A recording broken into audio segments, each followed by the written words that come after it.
ये कहानी है सातों नाम के एक बंदे की, जो कि एक नॉर्मल, एक लूजर, एक अगली, पढ़ाई में बिल्कुल बेकार बंदा होता है, जिसके ना कोई फ्रेंड ज़्यादा खास होती हैं और ना ही कोई गर्लफ्रेंड होती है।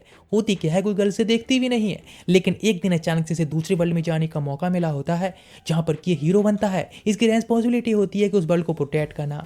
लेकिन ये एक हीरो बना होता है रिंग किंग, जिसको पावर्स तभी मिलेंगी जब वह 5 प्रिंसेस के साथ में मैरिज करेगा और साथ में ही उनके साथ में बेड शेयर करेगा। और तुम जानती हो क्या करना है, और तभी उसको पावर्स मिल पाएंगी उनकी, और जिससे ये वर्ल्ड को प्रोटेक्ट करेगा।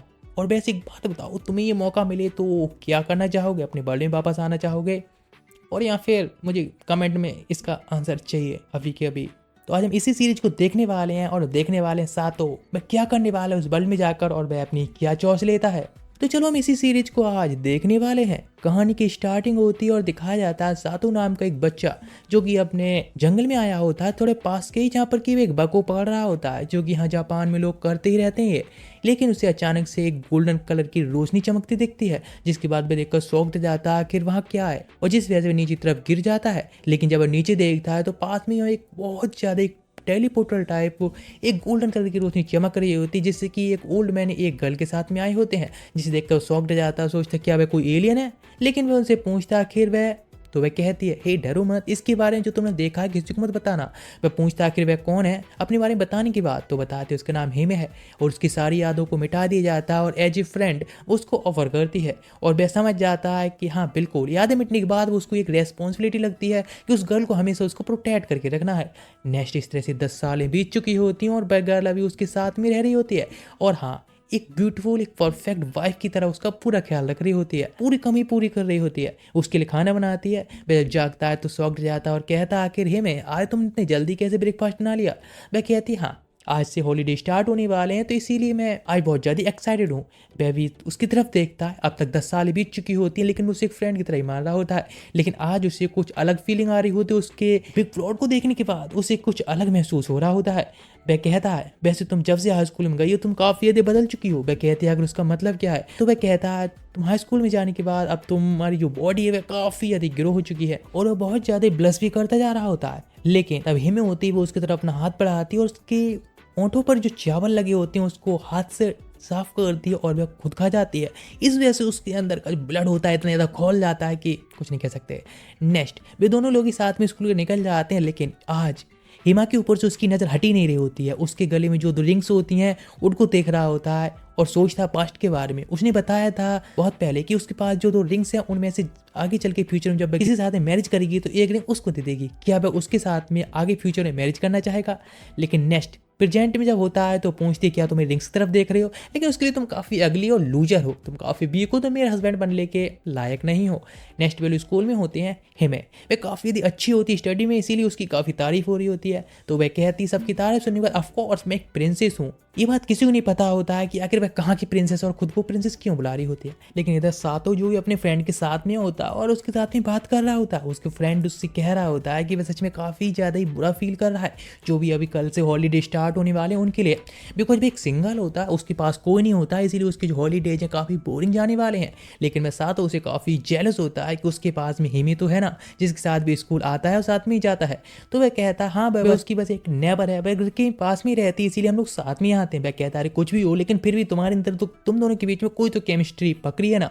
नेक्स्ट उसके पास एक टेस्ट आया होता है, वह चेक करता है तो हिमी की तरफ से होता है। वो उससे कह रही होती है आज का जो फेस्टिवल होने वाला है इसीलिए शाम के टाइम तो मुझे मिलना, मैं तुम्हारा वेट करूंगी। मैं सोचने लगता है अगर उसने टेस्ट क्यों किया, उस तरफ देखता है तो वह हाथ वेव करती है तैयार रहना।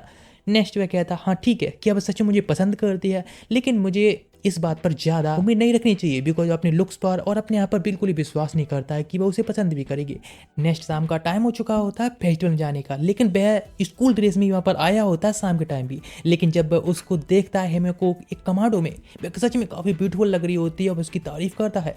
वह कहती है हाँ ठीक है हम लोग साथ में ही चलते हैं, और वो उसको ले आने लगती है, लेकिन सोचने लगता है पास्ट में वह इस तरह से उसके साथ घूमा करता था, लेकिन वह एक दूसरे का हाथ पकड़ते थे जिससे कि हेमे यहाँ पर खो न जाए। लेकिन वह कहते उस टाइम तुम एक हीरो हुआ करते थे मेरे लिए, लेकिन अभी तुम एक लूजर रह गए हो और कुछ नहीं।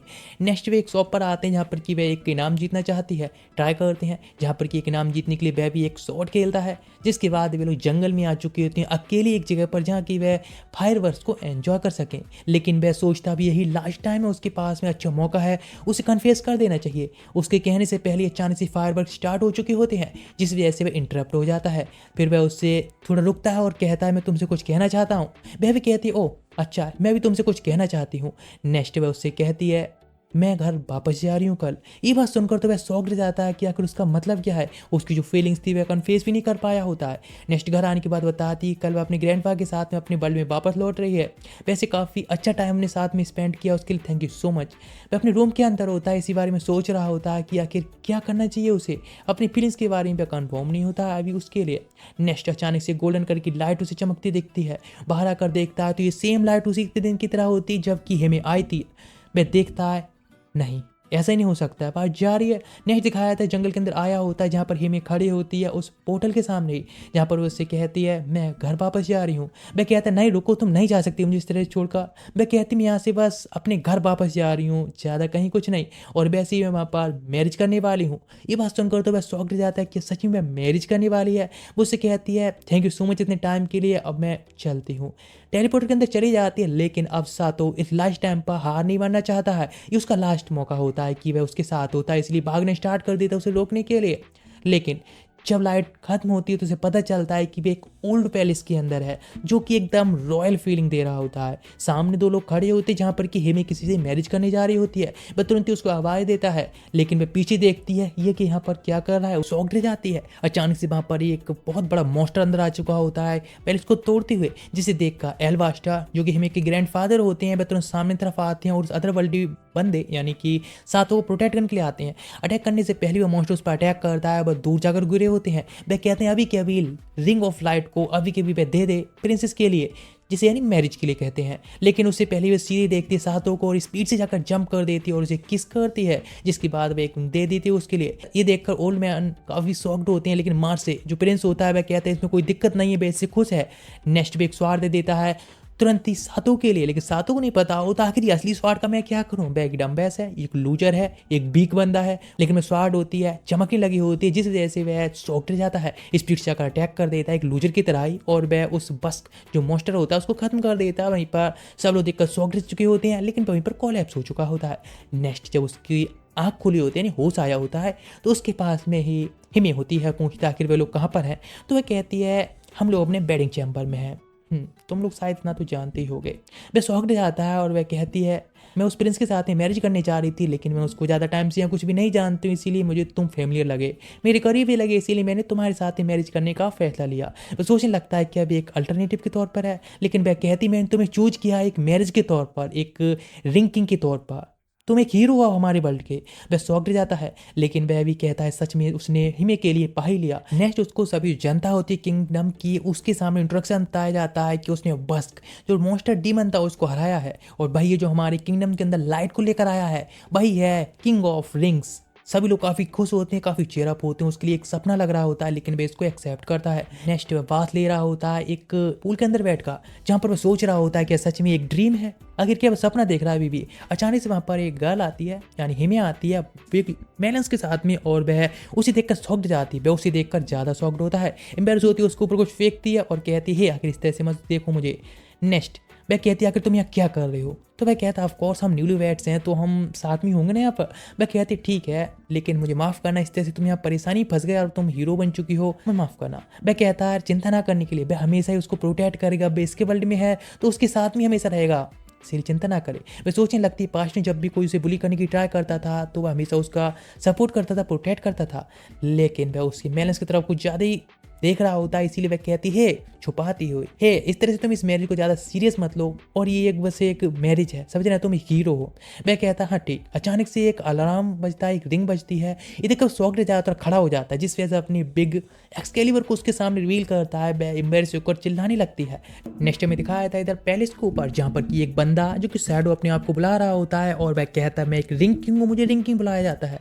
इसीलिए नेक्स्ट दिखाया जाता है इधर दोनों लोग स्पीड से जा रहे होते हैं अपने क्लॉथ को पहनते हुए, जहाँ पर कि एक सैनिक मिलता है और फिर अपने ग्रैंडफादर के अगर पूछते हैं यहाँ पर चल क्या रहा है, तो बताते हैं यहाँ पर कुछ मॉन्स्टर अटैक कर रहे हैं, इसीलिए सातों को फाइट करनी होगी। वह कहती है लेकिन उसे फाइट नहीं करनी आती है, नहीं कुछ जानता है। लेकिन वह कहते हैं तुमने उसके साथ मैरिज की है तो उसको ये तो करना होगा, उसकी रेस्पॉन्सिबिलिटी है। इस बात तो सातों कहते हैं चिंता ना करने के लिए, वह उसको पूरी तरह से अपनी रेस्पॉन्सिबिलिटी निभाएगा। एक एक्स लेता है और तैयार हो जाता है, जो ग्लो होने लगी होती है। इधर दिखाते हैं गर्ल के ऊपर एक मॉन्स्टर अटैक करने जा रहा होता है, उससे पहले सातों अटैक करता है, उसको 2 टुकड़े में कर देता है।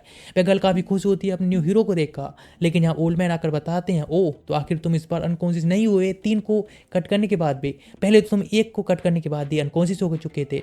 ये सब जरूरी प्रिंसेस के किसकी वजह से है, बिकॉज एक जो वाइफ होती है और हस्बैंड को जो बॉन्ड होता है वह तुम्हारी पावर्स को बढ़ा रहा है। वाइफ्स का हमेशा ही एक काम होता है कि अपने किंग के लिए पावर्स दें जब वह किसी युद्ध के लिए जा रहे हो, जिससे कि तुम्हारी पावर्स बढ़ती हैं। इसीलिए तुम्हें प्रिंस के साथ में किस करने से इतनी पावर मिली है। वह समझ जाता है कि प्रिंसेस ने उसे किस क्यों की थी। वह कहते हैं अभी मैं तुम्हारे साथ में हूँ थोड़ी तुम्हें हेल्प करने के लिए, यदि तुम्हें एक असिस्टेंट चाहिए इसीलिए। वह सोचता है लेकिन ये ओल्ड मैन मेरी क्या ही हेल्प कर पाएगा। अचानक से ही वहाँ पर शैडो वह बंदा आ जाता है, मिस्टर डरावना, जो कि देखता है कि उस बंदे के हाथ में एक रिंग है, मतलब वही ये किंग ऑफ रिंग है। ओल्ड मैन उसको रोकने की ट्राई करता है, उससे पहले वह अटैक के लिए जाने लगता है। वह ज़्यादा ही भरोसा कर रहा होता है अपनी पावर्स पर, लेकिन ओल्ड मैन बचाने के लिए जाने जा पाए सातों को, उससे पहले ही वह दूर जाकर गिरा होता है। उसका वेपन टूट चुका होता है। वह सोचता है मेरा वेपन तो डेस्ट्रॉय हो चुका है, लेकिन ओल्ड मैन उसके पास आता है, भागते हुए कहता है अबे भागो यहाँ से, यहाँ क्या कर रहे हो। वह काफ़ी ज़्यादा स्ट्रॉन्ग है, ओल्ड मैन भी उसका कुछ नहीं बिगाड़ सकता। लेकिन वह बंदा मिस्टर डरावना यानी शैडो वह अपने 2 मॉन्स्टर्स को समन करता है और डिमंस को भेज देता है उनका पीछा करने के लिए। और दोनों लोग भाग रहे होते हैं और उनके पीछे दोनों मॉन्स्टर्स भी होते हैं। भागते टाइम ओल्ड मैन बता रहा होता है कि मुझे नहीं लगा था एबिस किंग इतने ज़्यादा बड़े और खतरनाक बस के लिए भेजेगा यहाँ पर छोटे मोटे मैटर डील करने के लिए। इस बात तो साधो पूछता कि बंदा है कौन जो इतना ज़्यादा स्ट्रॉन्ग, इतना ज़्यादा पावरफुल है, मैं कुछ नहीं कर पाया उसके सामने। वह बताता है एबिस किंग का भेजा हुआ एक बंदा है जो कि यहाँ पर अटैक करने आया है और जो कि प्रिंसेस के ऊपर खासतौर से अटैक करने आया और रिंग किंग को खत्म करने आया है।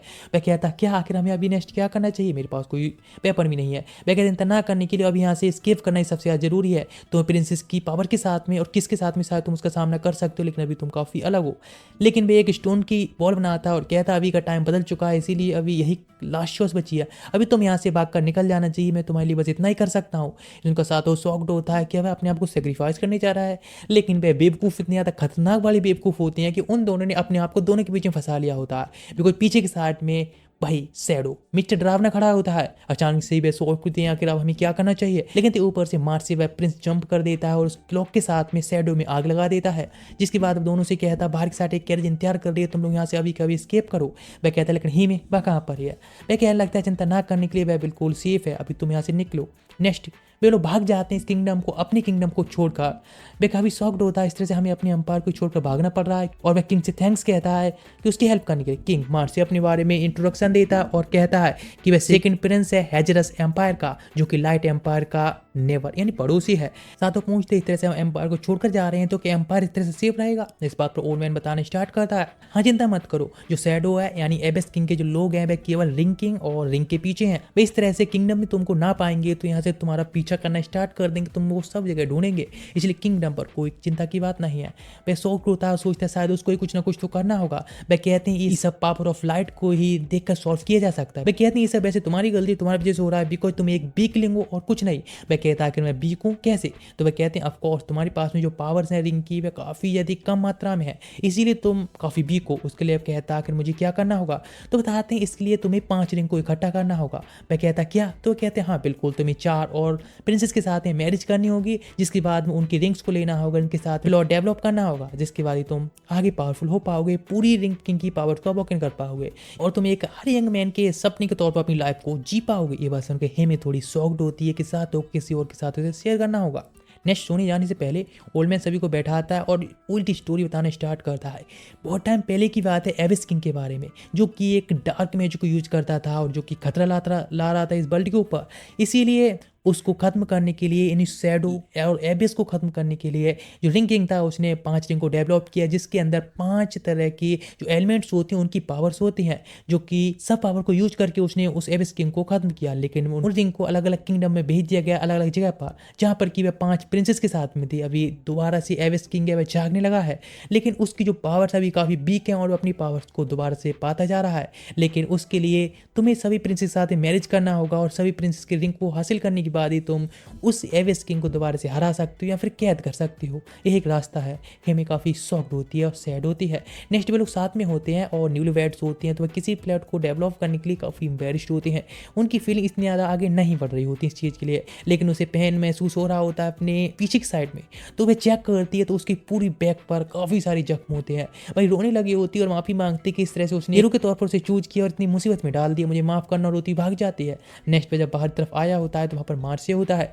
वह पूछता है कि अब यहाँ से गई है, तो वह कहता है हाँ बिल्कुल यहाँ से गई है। फिर वह कहता है वैसे एक हीरो की रेस्पॉन्सिबिलिटी है रिंकिंग के तौर पर वह काफ़ी ज़्यादा हार्ड है, मैं जानता हूँ। इसमें काफ़ी सारी ऐसी मोड्स भी आती हैं जो कि तुम अभी के लिए नहीं समझ पा रहे हो। वह कहने लगता है नहीं नहीं ऐसा कुछ नहीं है, वह बस इस तरह से कैजुअली कह देता है। और वह कहता है कि वह सच में काफ़ी खुश है कि इस हीरो की रेस्पॉन्सिबिलिटी से उसे रिवील मिल चुका है। वह काफ़ी थैंकफुल उसके लिए। लेकिन वह कहता है कि आखिर मतलब क्या है। तो मार्सी कहता है यदि तुम किसी भी वुमन को चाहते हो तो उसको तुम्हें चेस करना चाहिए, उसको छोड़ना नहीं चाहिए। इस तरह गई है वह, तुम जा सकते हो। नेक्स्ट वह जाता है वहाँ पर, उसके सामने अपने लव को कन्फेस करता है कि इस वर्ल्ड में वह उसके लिए आया है, उसे प्यार करता है सच में, इसीलिए वो उसको प्रोटेक्ट करना चाहता है। वह खुश होती है और कहती है वैसे मैं तुमसे मैरिज नहीं करना चाहती थी, लेकिन इसी वजह से नहीं करना चाहती थी कि तुम्हारे ऊपर इतनी बड़ी रेस्पॉन्सिबिलिटी आ जाएगी एक हीरो किंग की। लेकिन अभी मैं तुम्हारी एक वाइफ हूँ, तो मैं अपने वाइफ के तौर पर हर फर्ज को निभाने के लिए तैयार हूँ। क्या तुम मुझको दोबारा से एक ब्राइड के तौर पर एक्सेप्ट करोगे? वह कहता है ऑफ कोर्स। नेक्स्ट पे अपने रूम के अंदर होते हैं जहाँ पर दोनों लोग प्लॉट डेवलप करने के लिए बैठे होते हैं, लेकिन दोनों इतने ज़्यादा एम्बेरस होते हैं कि कुछ भी ना करने के लिए। लेकिन सातों थोड़ी सी हिम्मत करता है और वह हिमी के पास में जाता है, उसके शोल्डर्स को सिर्फ पकड़ता है और वहीं पर बेड पर लिटा लेता है। और वह कुछ करने से पहले अचानक से शॉक्ड होकर एकदम रुक जाता है। वह कहती है आखिर क्या हुआ, आखिर क्या कोई वह बताएगा वजह क्या थी, रुक कैसे गया? तो बताता है नहीं, है हमारा काफ़ी प्रीशियस टाइम है, इसीलिए वह इसको इस तरह से स्पेंड नहीं करना चाहता। वह शॉक्ड जाती है कि सच में ये इस तरह का एक रिंकिंग है। नेक्स्ट डे जब लोग आते हैं तो यहाँ पर ओल्ड मैन काफ़ी दुखी होता है कि उन लोगों ने कुछ भी नहीं किया। हिमे काफ़ी एम्बेरस्ड होती है, लेकिन वह कहता है कि तुम्हें ये सब करना होगा, जिससे तुम्हारी पावर्स हैं वो अवोगन हो सकती हैं, इसीलिए तुमको ये सब जरूरी है। लेकिन नेक्स्ट मार्सी वहाँ पर आता है और दोनों के लिए कुछ क्लॉथ्स देता है जो कि न्यू क्लॉथ्स होते हैं, अपनी आइडेंटिटी को थोड़ा छुपा भी सकते हैं इस तरह से हो जाएंगे। तो वह कहते हैं अभी हमें नेक्स्ट जाना होगा एल्फ्स विलेज में, यानी किंगडम ऑफ विंड रहेगा। सभी लोग होते हैं वहाँ जान के निकल पड़ते हैं और एक जंगल में आ चुके होते हैं जहाँ पर उन्हें एक विंड बैरियर देखने को मिला होता है। अभी कुछ एल्फ्स के पास में खास तौर से विंड की पावर्स होती हैं।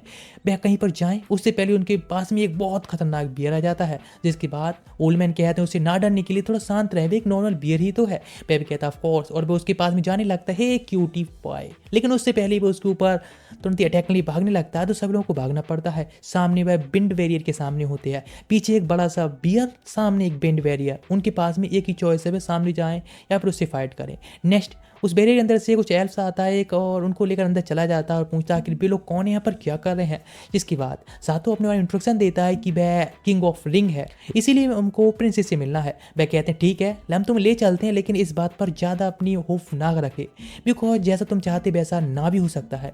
नेक्स्ट वे लोग चले जाते हैं अंदर की तरफ, तो पता चलता है सामने पूरा किंगडम होता है। आगे तरफ जाने के बाद पता चलता है कि थ्रोन के ऊपर कोई नहीं होता है और प्रिंसेस पीछे छुपी हुई होती हैं, अपनी अगली फेस को लेकर ज़्यादा एम्बेरिश्ड होती है। प्रिंसेस का नाम होता है नेफ्रिट्स, काफ़ी अजीब है। लेकिन नेक्स्ट पूछती है कि हमें मैरिज करना होगा तो उसके लिए किस भी करना होगा। वह क्या ही कहे, तो उसे कहना करता है हाँ।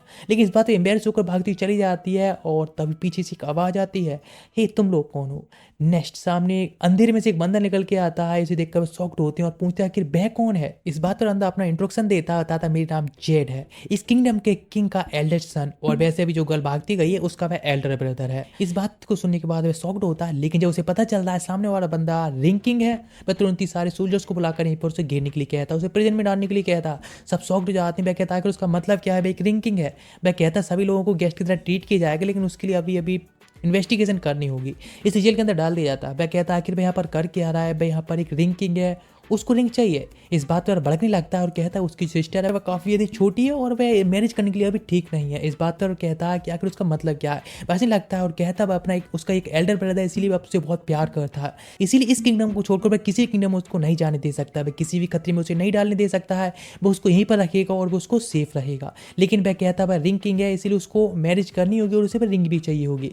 लेकिन वह कहता है अभी वह काफ़ी ज़्यादा यंग है, उसकी उम्र केवल 55 साल की है, इसीलिए अभी वह बच्ची है और वह कोई मैरिज की एज पर नहीं हुई है। वह कहने लगता है क्या 55 साल की, उसके अकॉर्डिंग तो वे एक हाफ एज हो चुकी है। लेकिन वह कहता है तुम मैरिज करना चाहते हो तो उसको मिच्योर होने देना होगा, इसके लिए करीब 80 साल तुम्हें और वेट करना होगा इस प्रिजन के अंदर, तभी तो मैरिज कर पाओगे। वह शॉक रह जाता है क्या तब तक वह जीवित भी हो पाएगा एक ह्यूमन की एज के तौर पर। नेक्स्ट उसका असिस्टेंट पूछ रहा होता है कि सच में तुमने जो फैसला किया है वह ठीक है, बिकॉज सभी किंगडम को प्रोटेक्ट करने के लिए रिंग किंग के लिए रिंग मिलना जरूरी है। वह कहता है ऑफकोर्स ये सब ठीक है, बिकॉज हमारे किंगडम के चारों तरफ जो विंड वॉल्स हैं उनको जारी रखने के लिए रिंग की जरूरत है, और यदि रिंग दे दी जाए तो ये सब हट जाएंगे, हमारा किंगडम खतरे में आ जाएगा।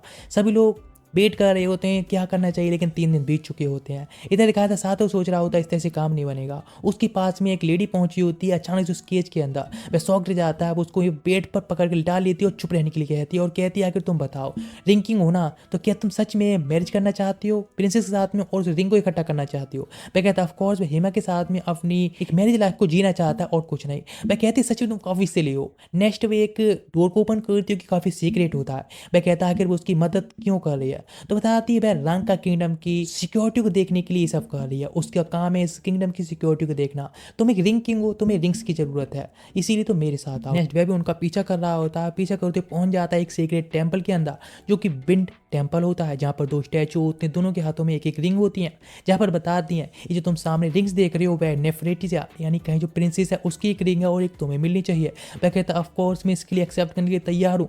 वह कहती हैं लेकिन ये रिंग्स हैं उस प्रिंसेस तक नहीं पहुंच पा रही हैं। अचानक से कुछ आवाज़ सुनाई देती हैं, उससे पहले ही वे वहीं पर छुप जाते हैं और कहते हैं रुको वेट करते हैं। वह देखते कोई तो आ रहा है, जब वह देखता है तो कोई और नहीं बल्कि नेफरेटिस होती है, यानी भाई प्रिंसेस होती है। वह सामने उन स्टैचू को देख रही होती है और जस्ट सामने शायद प्रे कर रही होती है, इस तरह से खड़े होते हैं। वह कहता है आखिर ये जो स्टैचूज हैं वह इस तरह से रिंग को क्यों पहने हुए हैं, तो वह कहती है कोई स्टैचू नहीं है बल्कि हमारे जो पुराने किंग थे उनके हाथ में जो रिंग थी, दोनों लोगों ने अपनी मौत के बाद भी अपने आप को इस तरह से ही उन रिंग्स की पावर को यूज करते रहे, जिसकी वजह से आज जो किंगडम के चारों तरफ विंड बैरियर बना है उन किंग्स की वजह से ही है। लेकिन नेक्स्ट अचानक से एक आवाज हो जाती है तो एक बर्ड की आवाज निकालने लगता है, तो वह लेडी कहती है तुम चुप रहो, तुम्हें पता भी इस विंड टेंपल के अंदर कोई भी पक्षी वगैरह कहाँ से हो सकता है। लेकिन प्रिंसेस कहती है आखिर वह कौन सामने निकल के आए। वह कहता है ओह ये मैं हूँ रिंग किंग। उसे देखकर तो अचानक से वह वहीं बेहोश हो जाती है। नेक्स्ट अचानक से आवाज आती है कोई तो आ रहा है, तो वह कहती हैं अभी कभी हमें यहाँ से प्रिंसेस को लेकर निकलना होगा। वह सेम करते हैं और ले जाते हैं। वहाँ पर एक गार्ड आया होता है और देखता है नेफरेटिस यानी प्रिंसेस वहाँ पर नहीं होती हैं और वह शॉक रह जाता है। सारी सिचुएशन को आकर वह जेड के लिए बताता है। जेड कहता है अभी के अभी समय सर्च करना स्टार्ट करो आखिर प्रिंसेस कहाँ पर है। नेट दिखाया जाता है एक सीक्रेट रूम के अंदर, जहाँ पर वह लेडी उसको लेकर आई होती है, जहाँ पर बेहोशी की वजह से नेफरेटिस वहीं सो रही होती है और जहाँ पर वह लेडी बता रही होती है कि वैसे प्रिंसेस नेफरेटिस तुम्हें देखकर लगती है कि वह कमजोर है, काफी इनहेरिटेड है, लेकिन वह अंदर से काफी स्ट्रॉन्ग है, इसलिए तुम उसको कमजोर मत समझना और तुम्हें उन रिंग को लेने के लिए तुम्हें पता है क्या करना है। नेक्स्ट बस वेट कर रहा होता है जैसे कि प्रिंसेस की आंखें खोली और वह जागे। जैसे उसकी आंखें खोलती है सामने दोबारा से रिंग किंग को देखकर एकदम शॉक रह जाती है और वॉमिट कर देती है वहीं पर। इधर दिखाया था जेड जो कि कुछ सोल्जर के साथ में अगर देखता है तो वहाँ पर सातो गायब होता है। वह समझ जाता है कि उसकी सिस्टर की किडनैपिंग में सातो का हाथ है। इधर तभी वहाँ पर आ जाती है भाई लेडी और कहती है हे तुम्हें पता है ना मैंने सातो को और प्रिंसेस को एक रूम के अंदर ही एक जगह बंद कर दिया है,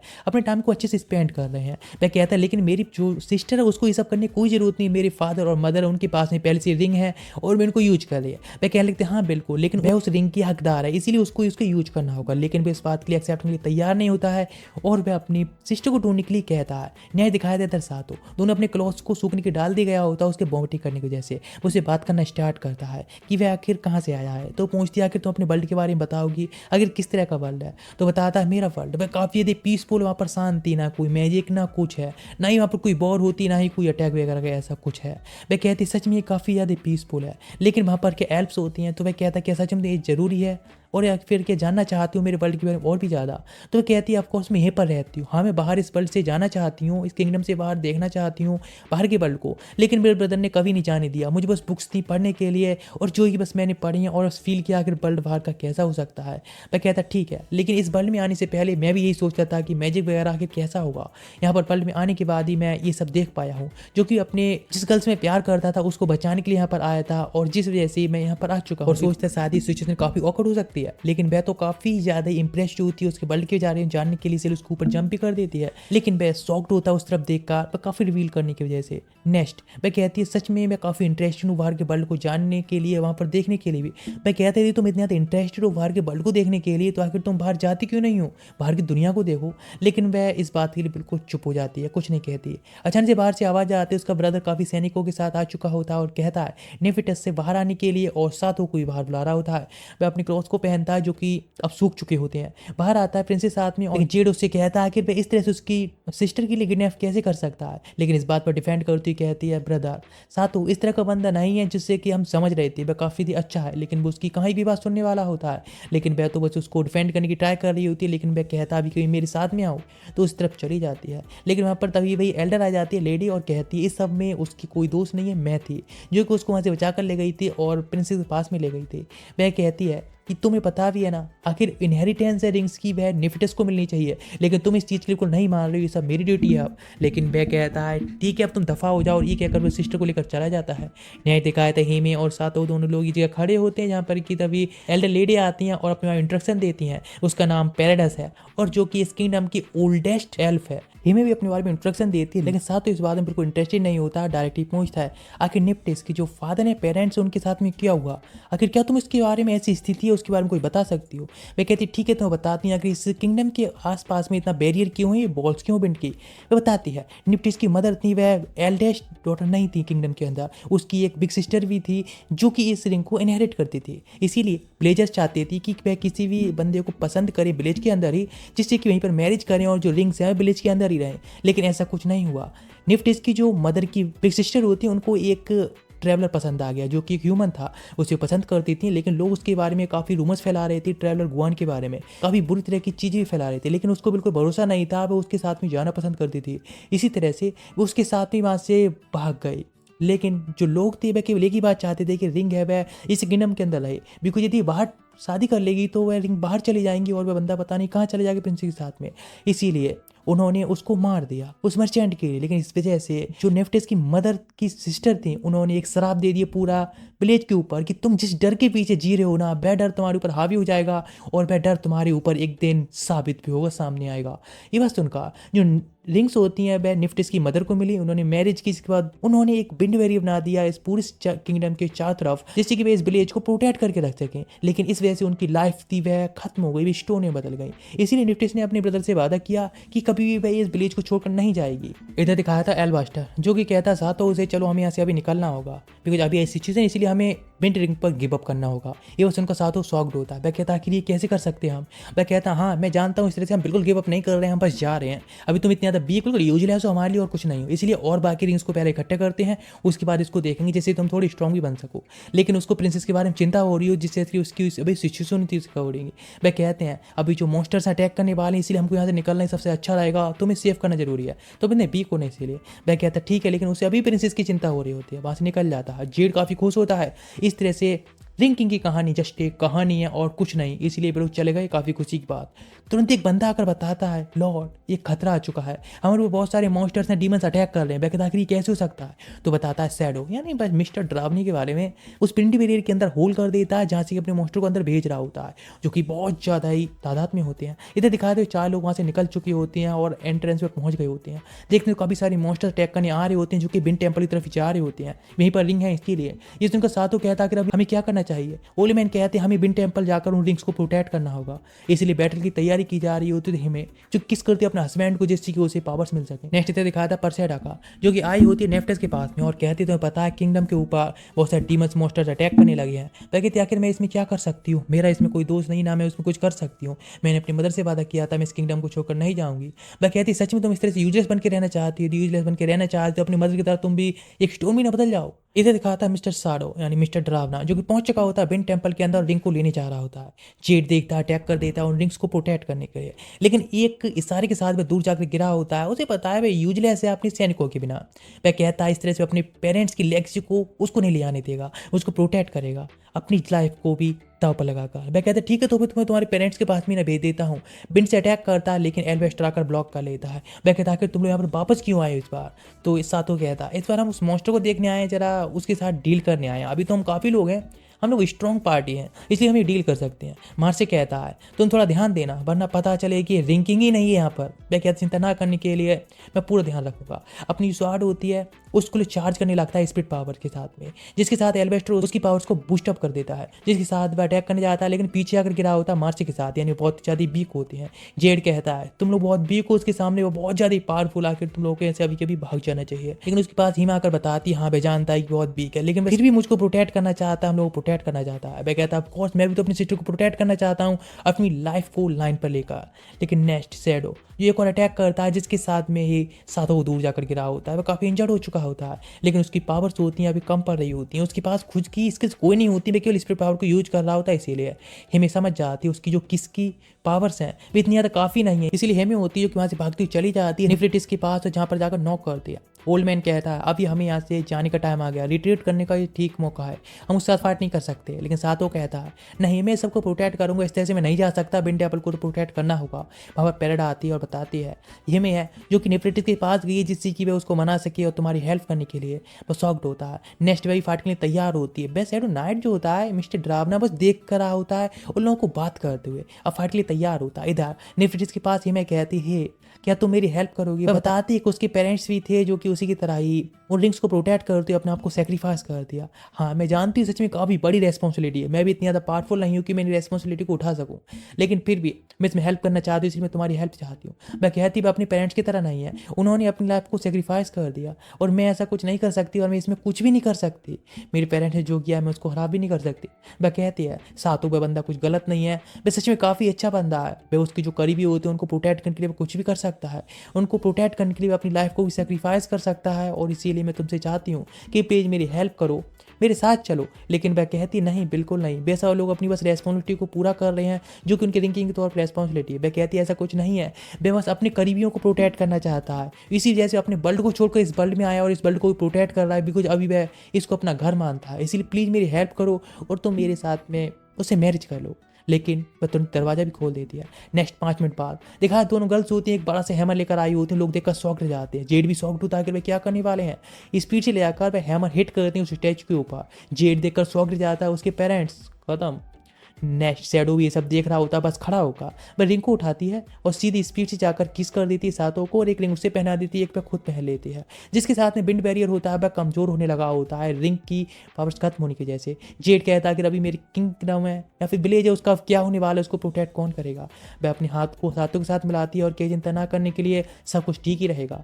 विंड और लाइट की पावर जब साथ में आती हैं तो एक लाइट निकलती है जिससे सारे मॉन्स्टर खत्म हो जाते हैं और वह शैडो वह भी अब चिल्लाने लगा होता है दर्द की वजह से, लेकिन स्पीड से जाने लगता है सातों उसके तो अटैक करने को, तो विंड से अटैक करता है लेकिन रिंग से वह रोक लेता है और आप सामने जाकर स्पीड से अटैक करता है उसके मास्क के ऊपर, जिसमें क्रैक्स आ जाते हैं और जिसके साथ में वहीं पर कोलैप्स हो चुका होता है ज़्यादा पावर यूज करने की वजह से। नेक्स्ट जब आंखें खोल कर देखता है तो उसके पास में 2 क्यूट गर्ल्स होती हैं और जो कि वह मैरिज कर चुका होता है, दोनों उसकी वाइफ्स होते हैं।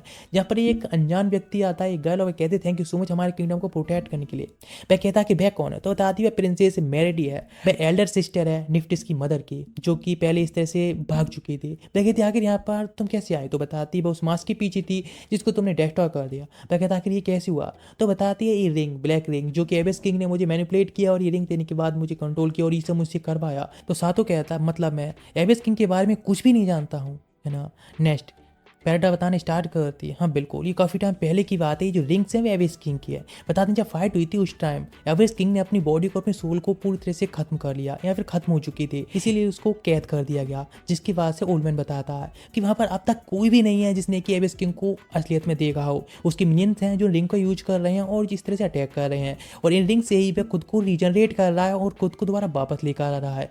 वह कहता है ठीक है तो मतलब मुझे काम पर लगना होगा। वह उसका जाने लगता है कि और भी रिंग के लिए जल्दी से जल्दी करना ठीक है। है, लेकिन वह अचानक से इंजर्ड होने की वजह से वह गिरने लगता है तो हिमे बचाती है। पेरेडा कहता है इस तरह से तुम्हारा चलता रहा तुम्हारी जो बॉडी है इस तरह की इन रिंग्स की पावर को झेल भी नहीं पाएगी, एक नॉर्मल व्यक्ति होने की वजह से तुम खुद ही मारे जाओगे। इस बात पर निफ्टिस कहती है तो क्यों ना हम साथ में मिलकर एक प्लॉट डेवलप करना चाहिए जिससे कि तुम स्ट्रांग बनो और हॉस्पिटल में जाकर तुम्हें आराम करना चाहिए जिससे तुम जल्दी हील हो पाओगे। नेक्स्ट दो लोग आ चुके होते हैं जहाँ पर निफ्टिस पूछती है हिमे से आखिर क्या तुम मुझे बता सकती हो आगे गाइड कर सकती हो किस तरह से एक अच्छी वाइफ बना जाता है। लेकिन वह तो खुद ही शॉक्ड होती है, अचानक से वहाँ पर पेरेडा आ जाती है जो कि उन दोनों से काफ़ी अच्छी ग्रो वूमन होती है, इसलिए उसकी तरफ देखकर बिल्कुल गर्ल्स भी एकदम एम्बेरस्ड हो जाती हैं। वह कहती है मैं जानना चाहती हूँ आखिर साथों के पास में किस तरह से प्लॉट डेवलपमेंट स्किल्स हैं। इस बात पर हिमे कहती है ठीक है तो हम लोग तैयार हैं। वो उसके पास जाने लगती है एम्बेरस होती हुई कि ठीक है हम प्लॉट डेवलप करने के लिए तैयार हैं, लेकिन वह इतना एम्बेरस होता है इडियट कि कह देता है नहीं मैं इस तरह से तुम लोगों को प्रेशर नहीं करना चाहता हूँ। नेक्स्ट दिखाया था ओल्ड मैन का सीन जहाँ पर कि मेरेडी आती है और उसे पूछती है क्या उस मर्चेंट के बारे में कुछ भी तुम्हारे पास में इन्फॉर्मेशन है, तो वह उसे एक थोड़ा सा पेंडेंट टाइप दे देता है और कहता है यही उसके पास में लास्ट बचा है जो कि वो उसको दे सकता है और उसके बारे में कुछ नहीं पता है उसे। नेक्स्ट दिखाया जाता है नेक्स्ट जब जा रहे होते हैं उसके पास में मेरे निफ्टिस भी आती है और वह भी उनके साथ जाने के लिए तैयार होती है। इधर दिखाया था पेरेडा जो पूछ रही होती है मेरेडी से कि आखिर तुम्हें अपनी जो मर्चेंट है लवर उसके बारे में कुछ पता चला, तो उसे महसूस होता है अरे हाँ वह ओल्ड मैन है भाई तो उसका लवर है। नेट दिखाया जाता है कुछ दिन बीत चुके होते हैं हिमे जब देखती है सामने तो जहाँ पर निफिटिस होती है साथों के साथ में प्लॉट डेवलप करने जा रही हो रही होती है, लेकिन वह देखकर शॉक जाती है और चिल्लाती हुई कहती है नहीं उसकी जगह बह होनी चाहिए पहले बिकॉज वो फर्स्ट वाइफ है। लेकिन तो अचानक से वो जग जाती है जो कि फॉरेस्ट के अंदर सो रही थी और एक सपना देख रही थी। वह शॉक्ड होती है इसलिए जाने लगती है पर सभी लोग होते हैं। वह देखता है किस तरह सातों है जो कि निफ्टिस के लिए खाना सर्व कर रहा होता है। वह भी वहाँ पर जाकर देखती है तो वह कहता है खाना तैयार हो चुका है। वह बैठ जाती है जिससे कि उसको भी सर्व हो। मार से पूछता है कि हमें नेक्स्ट कहाँ जाना चाहिए, तो ओल्ड मैन कहता है हमें अभी ड्रैगन किंगडम जाना होगा यानी वाटर पैलेस। तब के लिए वह भी तैयार होता है, वह काफ़ी खुश भी होता है हाँ ठीक है वहीं जाना ठीक रहेगा। नेक्स्ट दिखाया था निफ्टी जब वह खाना खाती है काफ़ी हॉट होता है इसलिए, लेकिन वह उसके पास में जाने लगता है उसे हेल्प करने के लिए। लेकिन वह देखकर शॉक्ड जाती है हिमा किस तरह से वे दोनों लोग इस पूरी टाइम में करीबी आते जा रहे हैं, इसलिए वह को गुस्से में होती है और कहती है मुझे खाना चाहिए। तो वह कहता है वह खुद ही कर ले। ये बात सुनकर बहुत गुस्से में आती है, फ्रस्ट्रेट होकर वहाँ से भागती हुई चली जाती है। तुरंत ही उसका पीछा करना स्टार्ट करता है पर उसको रोकता है। अचानक से उनके सामने एक बहुत बड़ी बिल्डिंग सी आने लगती है। वह सोचना कि ये कहाँ से अचानक से अपियर हो गई, लेकिन वह बिल्डिंग काफ़ी बड़ी होती जा रही होती है। वह शॉक्ड होता है कि ये चीज़ भी ऐसी कुछ हो सकता है। ओल्ड मैन आता है और कहता है कि क्या हो किस बारे में बात कर रहे हो। नेक्स्ट वह सामने तरफ देखता है तो कहता है ओ ये तो फायर किंगडम है। वह कहती है काफ़ी अच्छा मौका है हमारे पास में, एक अच्छी अपॉर्चुनिटी है, चलो हम पहली तरफ इस तरफ चलते हैं। साथों सुनता है कि सच में इस तरह की चीज़ एक किंगडम हो सकती है, छोटा चलते फिरते चीज।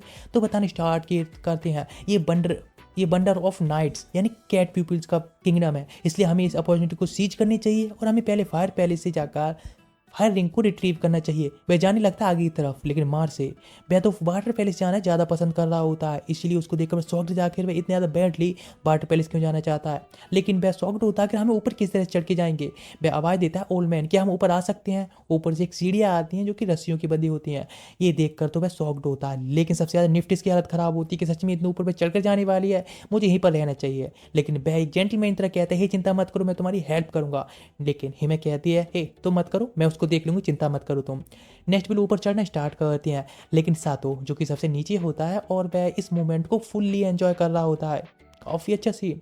नेक्स्ट बिल ऊपर पहुंच चुके होते हैं जहाँ सब लोग सामने तरफ देखते हैं तो वे देखकर शॉक्ड जाती नेफ्टेस कि ये क्या, ये तो सेम वैसे ही किंगडम है जैसे कुछ ने किताबों के अंदर पढ़ा था, सेम उसी तरह का है। इस बात पर एल्बर्ट बताता है कि यहाँ पर सारे जो लोग हैं वे एक एबियस किंग के टाइम से इस किंगडम को डेवलप कर रहे हैं और अब ये काफ़ी सेफ और काफ़ी अच्छी मार्केट बन चुकी है। लोग हर किंगडम में जाकर इस तरह से व्यापार करते हैं, यहाँ पर बिजनेस करते हैं। वे कहते चलो हम आगे तरफ बढ़ना चाहिए और चिंता मत करो सब सेफ है।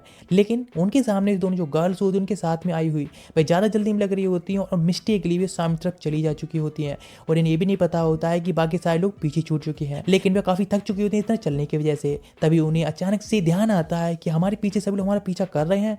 जब देखते हैं तो वे लोग अकेले आ चुकी होती हैं और डर जाती हैं, इतनी घबरा रही होती हैं आखिर हमें इस अकेले जगह पर इतनी भीड़ जगह पर अकेले क्या करेंगे। लेकिन हिमे उसको शांत करती, चिंता ना करने के लिए कहती है। वहाँ पर एक कैट गर्ल आकर पूछती है क्या हुआ तुम लोग खो गए हो। उससे पहले शक हो रहा होता है। वे कहते हैं ऑफ कोर्स हमें अपने लोगों को ढूंढना होगा। वे कहते हैं तना करने के लिए तुम उधर जाकर अरीना में वेट कर सकते हो, सब लोग वहाँ मिल जाएंगे और वह काफ़ी सेफ जगह है। इधर दिखाया था सातो जिसकी वाइफ्स खो चुकी होती हैं, इसलिए वह काफ़ी डरा हुआ होता है अगर उनको कैसे ढूंढने वाला है।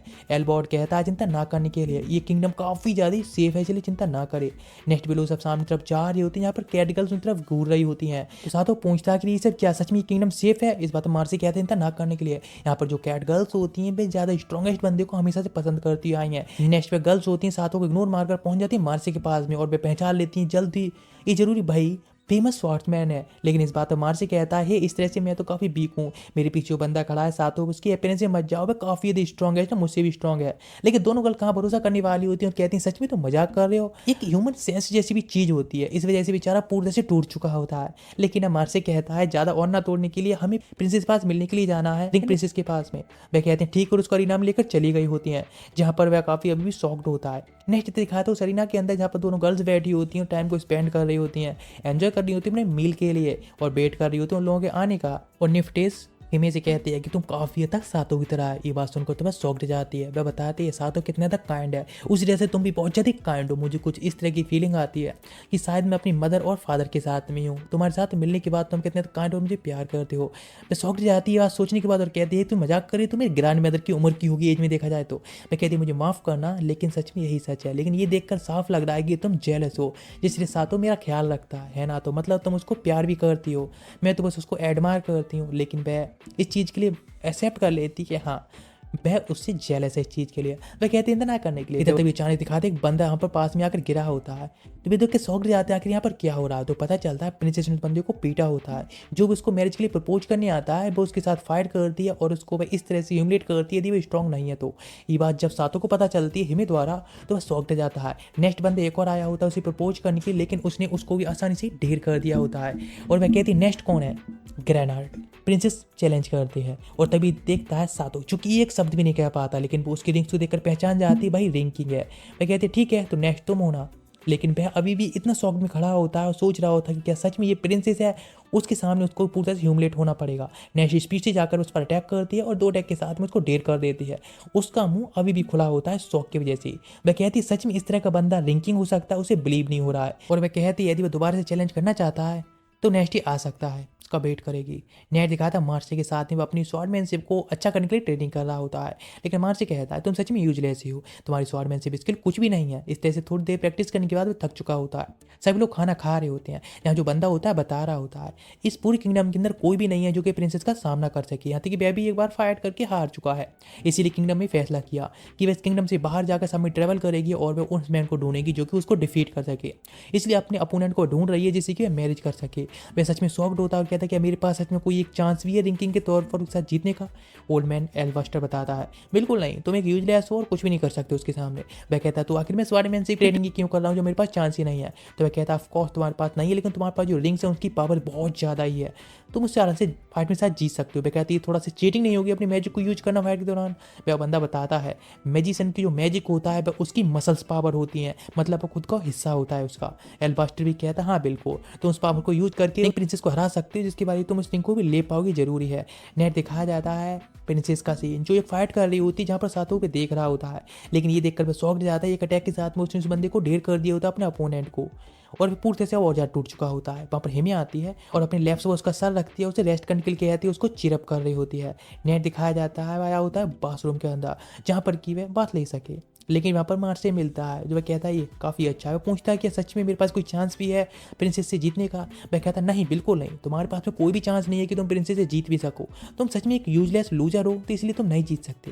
वह कहता है लेकिन आखिर मुझे क्या करना चाहिए प्रिंसेस जीतने के लिए। वहाँ पर एक गर्ल आती है कैट गर्ल और कहती है क्या तुम्हें स्क्रब कराना है। वह कहता है ठीक है यदि क्यूट गर्ल आ रही है तो कोई दिक्कत वाली बात नहीं है, लेकिन अचानक से वहाँ पर एक मसल्स मैन आता है स्क्रब करने के लिए। वह शॉक जाता है, कुछ टाइम के बाद उसकी हालत खराब होती है। अचानक से वहाँ पर प्रिंसेस आ जाती है गैरनार्ड, साथ ही देखकर शॉक्ड जाता है। वह अपने प्लॉट को रिवील करती है, कहती है उसे स्क्रब करने के लिए बैक पर, लेकिन वह शॉक्ड होता है और भी ज़्यादा ही देखकर। वह कहता है सच में वह करेगा, उसने आज तक किसी वुमन को इस तरह से टच भी नहीं किया है। वह कहती है तुम इस तरह से यूजुअली ऐसा मेरे सामने फाइट में, तो इसीलिए तुम्हारे हाथों को कुछ तो यूज आना ही चाहिए ना। वह कहता है ठीक है भाई क्या ही कर सकता है। वह उसे स्क्रब कर रहा होता है तो कहती है मैं सच में काफ़ी थक चुकी हूँ लोगों से फाइट करते करते उन्हें हराते हराते। मैं एक प्रिंसेस हूँ, एक रिंग क्वीन, रिंग प्रिंसेस हूँ, इसलिए तुम एक रिंग किंग हो और मैं तुम्हें एक मौका भी देना चाहता हूँ। मैं सच में तुम्हें सपोर्ट कर करती हूँ, इसीलिए तुमको फाइट करनी चाहिए मुझसे और मुझे हराना चाहिए, जिससे कि तुम इस रिंग को ले सको, मेरे साथ मैरिज कर सको और इस प्लॉट का एंजॉय कर सको डेली ही। वह कहती है मैं तुमको पूरा सपोर्ट करूंगी, लेकिन मैं तुमसे रियल बैटल में हारना चाहती हूँ और अपना पूरा बेस्ट देने वाली हूँ तुम्हें हराने के लिए। नेक्स्ट सातो भी काफ़ी एक्साइटेड होता है और अब वह भी अपना पूरा बेस्ट देने वाला होता है, इसीलिए अब वह ट्रेनिंग कर रहा होता है, लेकिन स्वॉर्डमैनशिप नहीं बल्कि यह मैजिक की भी ट्रेनिंग करना स्टार्ट कर चुका होता है। इस तरह से जब नेक्स्ट जगह होता है तो उसकी बॉडी अब काफ़ी ज़्यादा अच्छा फील कर रही होती है कल से तो, लेकिन ये देखकर शॉक जाता है उसके ब्लैंकेट के नीचे नेफिटिस होती है। वह कहता है कि यहाँ पर वह कितने टाइम से थी, तो कहती है वह होल टाइम पूरे टाइम पे यहीं पर थी, लेकिन वह कहती है तुम्हारी बॉडी अब पूरी तरह से रिकवर हो चुकी है और रिंग्स की पावर की वजह से। वैसे तुम काफ़ी यदि हार्ड वर्क कर रहे हो, तुम बहुत ट्रेनिंग कर रहे हो, अपनी बॉडी को काफ़ी हार्ड भी कर रहे हो, जिससे कि तुम प्रिंस को हरा सको, राइट। वह कहता है हाँ बिल्कुल मैं पूरा बेस्ट दे रहा हूँ, लेकिन फिर भी मेरे पास कोई चांस नहीं कि मैं उसको हरा पाऊंगा। वह कहते हैं ना करने के लिए वह रिंग्स की पावर को यूज करे, उस जो रिंग्स की पावर्स हैं वो उसको मिली हैं बिकॉज उसकी पावर्स हैं। उसको मैरिज करने के बाद, फायर प्रिंसेस से मैरिज करने के बाद तुम्हें वह भी रिंग मिल जाएगी, इसलिए कोई भी तुमसे कुछ नहीं कहने वाला है, वह भी तुम्हारी रेस्पेक्ट करने वाले है। वह भी सोचता है हाँ शायद यही सच है, उसको भी ये करना चाहिए। वह भी कहते हैं ना करने के लिए और इसमें पूरा बैठ देने के लिए। वह भी कहता है ठीक है और वहाँ से चला जा चुका होता है, वह बस देखती रह जाती है। नेक्स्ट डे दिखाया जाता है ट्रेनिंग का, जहाँ पर मार्सी के साथ वो ट्रेनिंग कर रहा होता है। अभी उसकी थोड़ी अच्छी हो गई होती है, एक पावरफुल अटैक करता है। मार्सी भी शॉक्ड जाता है और कहता है सच में तुमने जो अटैक किया था वो भी काफ़ी पावरफुल था, इस अटैक के साथ में तुम काफ़ी अच्छा कर सकते हो। वह कहता है क्या मेरे पास में कोई चांस है प्रिंसेस से जीतने का, तो वह कहता है नहीं, मिलियंस में एक चांस भी नहीं है, एक इम्पॉसिबल है तुम्हारे लिए। वह शॉक्ड जाता है। वह कहता है लेकिन फिर भी तुमने जो मूवमेंट दिखाई थी, अभी मूव किया था, वह काफ़ी अच्छा है, जिसको यूज करके साथ तुम उसको थोड़ा बहुत तो हट कर सकते हो और पीछे तरफ हटने पर मजबूर कर सकते हो। इस तरह के मूव्स तुम्हें और भी डेवलप करने चाहिए और तुमको अपनी मैजिक पावर को भी यूज करना चाहिए फाइट के दौरान, जिससे कि तुम इस मूवमेंट्स को और भी ज़्यादा स्ट्रॉन्ग बना सको। लेकिन वह इस तरह से नहीं दिखाना चाहता है कि वह रिंग्स की पावर्स पर डिपेंड है, मैजिक गिव चेक बनकर नहीं रहना चाहता है, वह अपनी असली में एक स्वाद के तौर पर हराना चाहता है उसे, वह यही चाहता है। लेकिन दिखाया जाता है हेमे जो कुर्सी सब देख रही होती है, यहाँ पर दो गर्ल्स और होती हैं जो बात कर रही होती हैं। सच में प्रिंसेस ने उसको अपनी बॉडी टच करने का मौका दिया, ये बात ही उसके कानों में गई होती है और वह शॉक्ड जाती है। तो आखिर उसे पता चला होता है कि प्रिंसेस ग्रेनाइट ने उसको अपनी बैक को स्क्रब करने का मौका दिया था। वह कहती लेकिन फिर भी क्या उसने ग्रेनाइट की बॉडी को टच किया था। वह सोचने लगती है अपने बारे में कि उसके साथ में प्लॉट डेवलप करेगी तो, लेकिन वे एम्बेरस होने लगती है और कहते नहीं, और वह सोचती शायद इस चीज़ को उसे एक्सेप्ट कर लेना चाहिए कि सातों और गर्ल्स के साथ में भी शेयर होने वाला है। नेक्स्ट डे वह जगाया होता है प्रिंसेस को चैलेंज करने के लिए। ऑडियंस काफ़ी चेयर कर रही होती है प्रिंसेस को इस तरह से मैच करते हुए देखने के लिए, लेकिन जहाँ पर हिमे काफ़ी शॉक्ड होती थी वह जीत जाएगा इस बार, तो उसके पास एक और गर्ल होगी जिसके साथ अपने मैन को शेयर करना होगा। इधर दिखा दे एक बंदा एक आर्मर को पहने होता है, सोच रहा होता है शायद वह क्या किंग नहीं बन पाएगा, यदि वह इस बैटल को जीत गया तो शायद वह किंग भी बन सकता है। जब वह जा ही रहा होता है तो अचानक से ही उसके सामने एक ब्लैक रिंग होती है जो कि अचानक से दूर से उसको हिप्नोटाइज कर लेती है। वह उसको जाकर पिक करता है, बहुत ज़्यादा ब्लैक ऑरा दिख रहा होता है। नेट दिखाया था सातो जो कि देख रहा होता नेक्स्ट बैटल होने वाली है तो थोड़ा वेट करना पसंद करता है, लेकिन अचानक से वह बंदा जाकर सीधा सातों पर अटैक करता है, जिससे बीच में प्रिंसेस आकर उसको ब्लॉक करती है। वह एक मैजिक को यूज करने लगता है और काफ़ी सारे बस्क्सो समन करने लगता है, यानी मोस्टर समन कर लेता है जो अटैक करने को तैयार होते हैं। ऊपर से भी एक गर्ल आती है और अटैक कर देती है। वे लोग इस चीज़ के लिए भी पहले से ही प्रिपेयर्ड होते हैं, इसलिए सब सोल्जर्स तैयार होते हैं और कहते हैं सभी प्रिपरेशन ठीक ठाक है, सब कुछ हम आसानी से सॉल्व कर लेंगे। सभी लोगों को वहाँ से एवैक्यूएट किया जा रहा होता है। अभी नेक्स्ट बारी होती है उस मोस्टर होता है उसको डील करने के लिए, इसीलिए प्रिंसेस अपनी स्वाड मांगते हैं, असली स्वाड, जिसके साथ में फाइट के लिए तैयार होती हैं और कहते हैं कि मुझे एक ऐसा अपोनेंट मिल गया जिससे कि मैं ठीक से फाइट कर सकती हूँ। सब लूजर्स थे, अटैक करने से पहले ही उसकी जो स्वाड होती है मेल्ट हो चुकी होती है, लेकिन ये देखकर तो वह शॉक्ड जाती है। सातो कहता है उससे पहले मुझे उस फायर के साथ में डील करना होगा। अपनी वुडन स्वाड के साथ में विंड मैजिक से अटैक करता है रिंग का यूज करके, लेकिन वह खुद ही ब्लो होकर दूर गिरा होता है एक उसके अटैक की वजह से। वह सोचता है शायद विंड से उस फायर को ब्लो कर सकता था, लेकिन प्रिंसेस उसके पास जाती हैं और कहती हैं कि तुम इस तरह से यहीं पर रहो, तुम काफ़ी वीक हो। लेकिन वह कहता है तुम्हारी तो स्वाड भी उसके सामने नहीं टिक पाएगी, तुम क्या कर पाओगी। वह कहती है ऑफकोर्स वह इस तरह से पीछे नहीं हट सकती डरपोकों की तरह, वह यहाँ पर मुकाबला करने वाली, बिकॉज हमारे जो कैट पीपल्स थे वह एंशिएंट रिंग किंग के साथ में मिलकर फाइट की थी, इसीलिए उस चीज़ को तो मैं बेइज्जती नहीं करा सकती ना। वह काफ़ी शॉक्ड होता है और वह कहती है कि वैसे तुम एक रिंग किंग हो, मेरे साथ में हो, लेकिन खुद को प्रोटेक्ट करके रखना। हाँ मैं जानती हूँ तुम स्ट्रांग नहीं हो, लेकिन खुद को प्रोटेक्ट तब भी करके रखना। वह शॉक्ड रहता है और काफ़ी एम्बेरस होती है, कहता है तुम बस मुझे एक मौका दो, हम लोग साथ में मिलकर फाइट करेंगे तो हम उसे जीत सकते हैं, मुझे बस उसके करीब ले जाओ किसी तरह से। वह कहते लेकिन ये काफ़ी डेंजरस होगा, तो वह कहते हैं ना करने के लिए उसके पास कुछ प्लान है और वह इसको साबित करके रहेगा, इसलिए मुझे बस एक मौका दो। नेक्स्ट अपने रिंग को दिखाने के बाद चैलेंज कर देता है उस नाइट के लिए। वह नाइट उसकी रिंग को देखता तुरंत ही अटैक करने के लिए तैयार होता, अटैक कर देता है स्पीड से जाकर, लेकिन वह अपने विंड मैजिक के साथ में उससे अटैक अटैक करता है, जिसके साथ में उसकी सारी जो भी फायर्स होती है उसको ब्लो कर देता है।